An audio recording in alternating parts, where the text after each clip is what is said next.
पद्मिनी भर्त्रे आयुरारोग्यदायिने हर्षवल्ली निवासाय सूर्यदेवं तव सुप्रभातम् उत्तिष्ठोत्तिष्ठ चायेश उत्तिष्ठ उषयोज्ज्वल उत्तिष्ठ पद्मिनी कान्त लोकानां मङ्गलं कुरु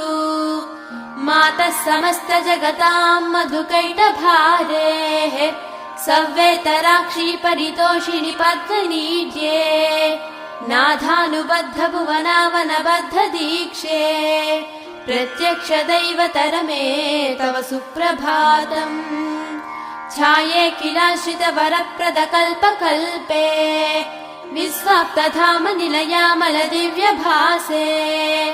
आयाहि शीघ्रमघनासिनि संश्रितानां श्रीसूर्यदैवतरमे तव सुप्रभातम्।